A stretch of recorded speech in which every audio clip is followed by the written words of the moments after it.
ইসিতে appeal শুনানির অষ্টম দিনের কার্যক্রম চলছে। জরুরি বৈঠকে জামায়াত। জোট থেকে ইসলামী আন্দোলনের বেরিয়ে যাওয়া নিয়ে যা বললেন আসিফ।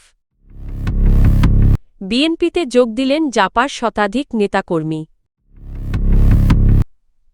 ৩২ আসনে কাদের সমর্থন দেবে জানাল ইসলামী আন্দোলন। ত্রয়োদশ জাতীয় সংসদ নির্বাচনে রিটার্নিং কর্মকর্তাদের সিদ্ধান্তের বিরুদ্ধে দায়ের করা আপিলের শুনানির অষ্টম দিনের কার্যক্রম শুরু হয়েছে। শনিবার ১৭ জানুয়ারি সকাল ১০টা থেকে রাজধানীর আগারগাঁওয়ে নির্বাচন কমিশন ভবনের অডিটোরিয়ামে এই শুনানি অনুষ্ঠিত হচ্ছে। আজ ৫১১ থেকে ৬১০ নম্বর পর্যন্ত আপিলের শুনানি গ্রহণ করা হবে। আগামীকাল রোববার ১৮ জানুয়ারি আপিল শুনানি শেষ দিন নির্ধারিত রয়েছে। এর আগে নির্বাচন কমিশনে জমা পড়া ৪৩টি আপিলের মধ্যে মনোনয়নপত্র বাতিলের বিরুদ্ধে করা ১৮টি আপিল মঞ্জুর এবং ১৭টি আপিল নামঞ্জুর করা হয়েছে। পাশাপাশি মনোনয়নপত্র গ্রহণের বিরুদ্ধে করা ৪টি আপিলও খারিজ করা হয়েছে।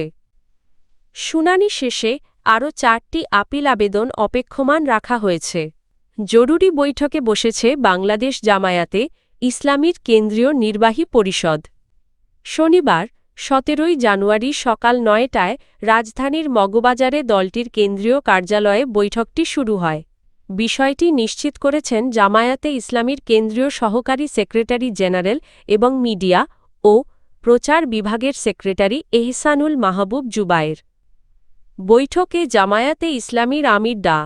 শফিকুর রহমানসহ কেন্দ্রীয় নির্বাহী পরিষদের সদস্যরা উপস্থিত রয়েছেন। উল্লেখ্য, এর আগে বাংলাদেশ জামায়াতে ইসলামী সহ ১০ দলের মধ্যে ৪৭টি আসন রেখে বাকি ২৫৩ আসনে সমঝোতার ঘোষণা দেওয়া হয় আর নাম দেওয়া হয়েছে ১১ দলীয় নির্বাচনী ঐক্য। ইসলামী আন্দোলন বাংলাদেশের জন্য এখনও জোটের দরজা খোলা রয়েছে বলে মন্তব্য করেছেন এনসিপির নির্বাচন পরিচালনা কমিটির প্রধান আসিফ মাহমুদ সজীব ভূঁইয়া। শুক্রবার ১৬ জানুয়ারি রাতে এনসিপির কার্যালয়ে আয়োজিত এক সংবাদ সম্মেলনে তিনি বলেন, এনসিপি এখনও প্রত্যাশা করে যে ইসলামী আন্দোলন বাংলাদেশ পুনরায় জোটে ফিরে আসবে। আসিফ মাহমুদ বলেন, ইসলামী আন্দোলন বাংলাদেশের জোট থেকে বের হয়ে যাওয়াকে তারা অনাকাঙ্ক্ষিত হিসেবে দেখছেন। একসঙ্গে নির্বাচনে অংশ নেওয়ার প্রত্যাশা ছিল বলেও জানান তিনি। তবে তিনি বলেন, ইসলামী আন্দোলন বাংলাদেশ জোট থেকে সরে গেলেও এনসিপি জোটের নীতিমালা ও সিদ্ধান্ত অনুযায়ী এগোবে এবং এতে এনসিপির ওপর কোনো প্রভাব পড়বে না। নেত্রকোনায় জাতীয় পার্টির জাপা শতাধিক নেতাকর্মী বাংলাদেশ জাতীয়তাবাদী দলে বিএনপি যোগদান করেছেন।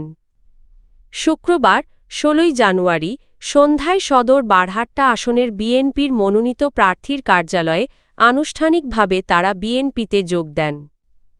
পৌরসভার ৯ নম্বর ওয়ার্ড জাতীয় পার্টির সভাপতি আব্দুল আজিজের নেতৃত্বে এই যোগদান অনুষ্ঠিত হয়। এই সময় নবাগত নেতাকর্মীদের ফুল দিয়ে বরণ করে নেওয়া হয়।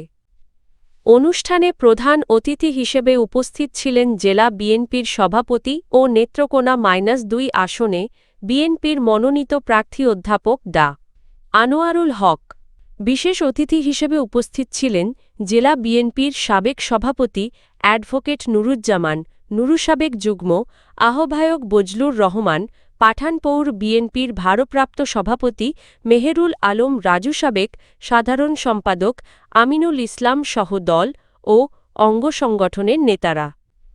বিএনপিতে যোগদানকারী উল্লেখযোগ্য নেতাদের মধ্যে রয়েছেন জাতীয় পার্টির ওয়ার্ড সভাপতি আব্দুল আজিজ, সাধারণ সম্পাদক আল আমিন সহ সভাপতি শাহজাহান মিয়া, দপ্তর সম্পাদক জুলহাস মিয়া সহ শতাধিক নেতাকর্মী।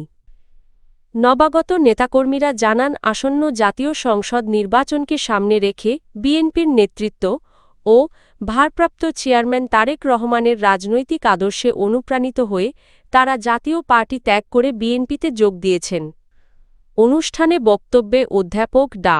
আনোয়ারুল হক বলেন, তারেক রহমানের আহ্বানে যারা বিএনপিতে যোগ দিয়েছেন তাদের আন্তরিকভাবে স্বাগত জানাই।